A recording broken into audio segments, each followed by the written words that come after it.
Hey guys, welcome back. Time to look at some more error cards from the members of E4.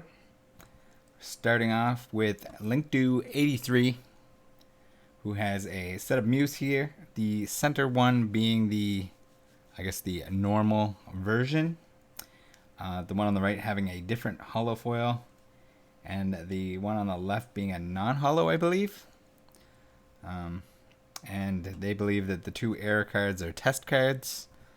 I'm not sure the exact story behind this, but certainly some interesting finds. If anyone knows anything more about this, feel free to leave it in the comments. That, or if I miss anything, as always, feel free to correct me. Megacon here has a Zapdos, which looks pretty normal at first glance, but you'll notice down in the bottom here we have the 1999-2000. So this is the alternate holofoil version of Fossil Zapdos that came in those starter boxes. I forget what they're called, but also has some bleed on it. Now I don't know if these are more notorious or likely to have holo bleed than the originals or the original English versions, but if anyone knows that as well, feel free to enlighten me. Japan International Trade has a holo bleed Jumpluff here. This one having some pretty heavy bleed, especially if it's coming through the PSA case. Sometimes that'll affect how much you can see the actual bleed or not. Next up, we have Nada cards, which I believe these are the Neo holos that have more holo than usual.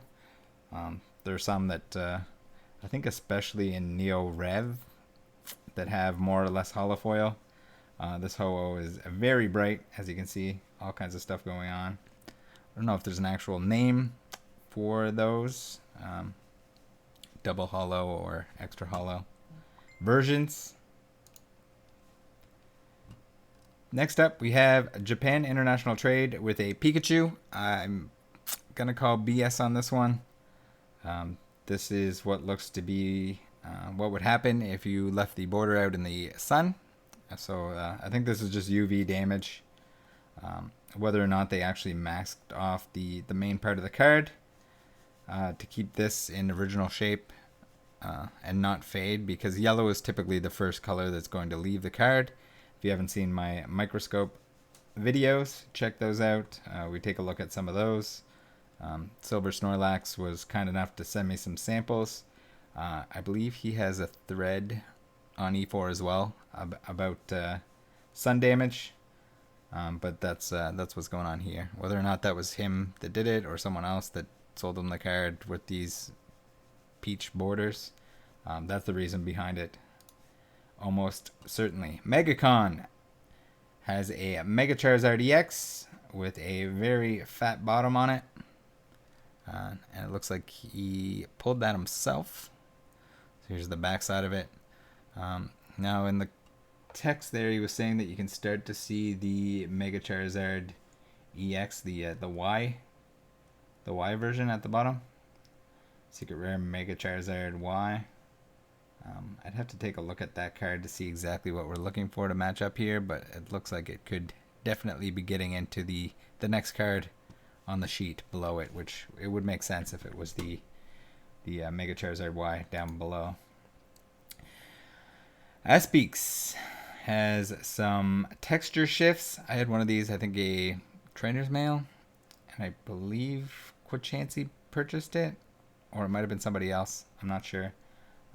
Not really my thing, so sold it. Had it listed on eBay and sold it. Just replaced it with a normal copy that was a few dollars.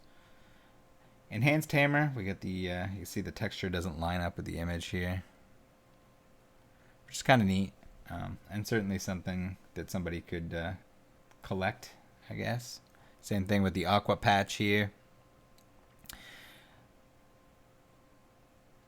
Hala with the shift. It's a little bit hard to see in these images just because it's in a sleeve and a binder, but Definitely the wrong shapes in the wrong places, which is pretty interesting. This is kind of neat here with the Umbreon, where his ear is off, and with the Turtonator spikes. Here we go. So we have some. Oh, these are some Hollow Bleeds here. Hollow Bleed Raichu, Hollow Bleed Blastoise. I haven't seen a ton of base unlimited with this issue, but there was so much base unlimited printed that it doesn't surprise me that these would turn up. Same with this guy here. So here's the base set Zapdos with Bleed, and especially if somebody's seeking them out. Collins has another Smudgy Boy Haunter. These are pretty neat.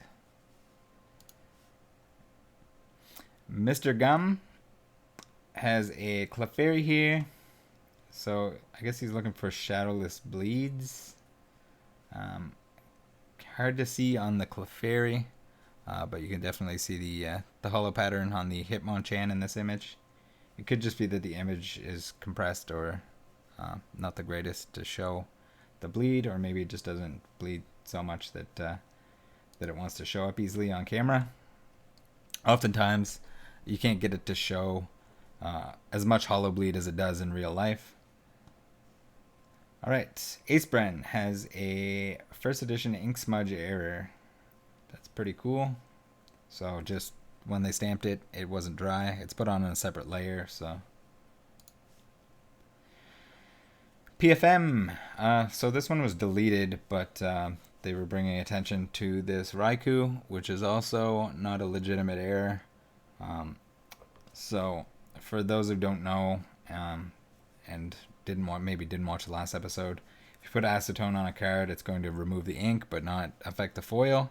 This is another one of those cases where I guess the black ink doesn't come off first, so they used enough acetone to remove the color from the card, or a lot of the yellow area here, showing the hollow foil, but then it left the majority of the text on there. So unfortunately, not an error. This is just someone messing around with the card and probably trying to pass it off as one. If you ever see something like this, just report it, or just try to make others aware that could be a thing. Hoax has some gray stamps. Gray stamp Raichu, very cool. That one's really gray. And a Kakuna. Then some common errors. We got the D edition Butterfree, and we got the Sideways Diglett, Sideways Fighting Energy Diglett from the theme deck, I believe. Booster marks. Okay, so these are typically, people refer to them as crimped, and I don't think to this point I've seen any base set unlimited that was crimped, but here's a couple.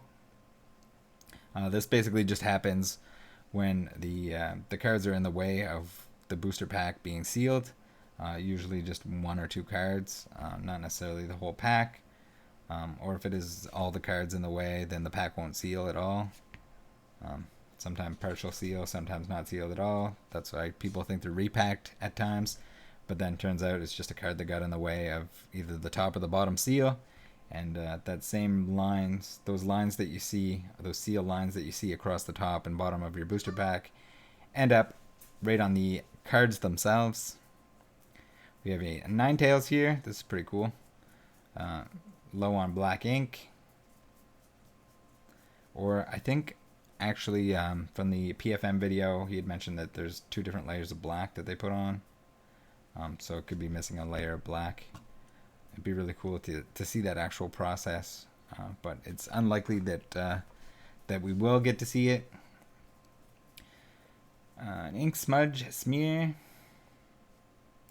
So another smear haunter. We have a ghost stamp Pikachu here, where it's got just most of the letters there, very faint. And it looks like he hasn't received this yet, but this is a misaligned holo. So when they print the cards, there's an area or a cover up to cover areas that aren't supposed to show holofoil, and so that layer is shifted off. So our holo is showing in the wrong spot. Next, we have Cinnamon Bun, who has a thin stamp first edition base set Pikachu, and I think this is like real close to a thin stamp, but not quite as thin as some thin stamps, according to Equator later on in the thread. Still very cool, and I think someone had mentioned that makes for versions of every starter Pokemon, including Pikachu, with the thin stamp. Aspren has some gray stamps for us here. It's pretty neat. We have the Tangela with the chemical spill or defect here.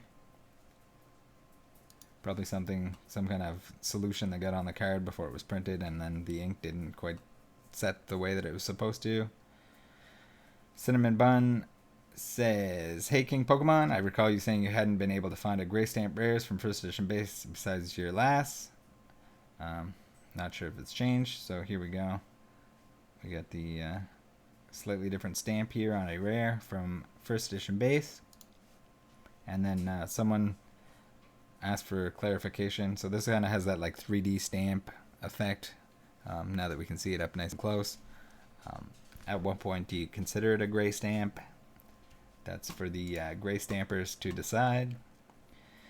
Aspren again here has a Raichu on the right side that is lacking black ink. Almost looks like shadowless. Yeah, right around the border here doesn't have the shadow, or at least not a prominent one. And apparently this came from an ex-Wizards employee. I don't know if it came from Shell or not. Would be pretty funny if it did. For the memes, we got a square cut Meowth promo. They haven't seen another like it. I haven't either. I've never seen a sheet of Meowths, so it's unlikely that this was actually cut that way. It was probably just didn't get the corners trimmed off. But again, be careful with the square cuts, especially on stuff that was common for full sheets being released, because people will cut the sheets up.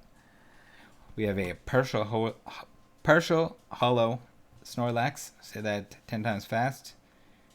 It's not even a tongue twister, but here we go. This is really cool. I'd like to see this in person, actually, to kind of see if there's like a different layer there. Like maybe the hollow sheet ended, or the hollow sheet was defective. First edition Dark Raichu, and I think we've seen this one already, but it's got like the hollow kind of showing through in the wrong spots. Not sure what you would even call that error. Not something that shows up very often, but certainly a defect of some kind. And that's it. We will see you next time. Let me know if there's anything that I missed, if there's anything that you guys would like to see.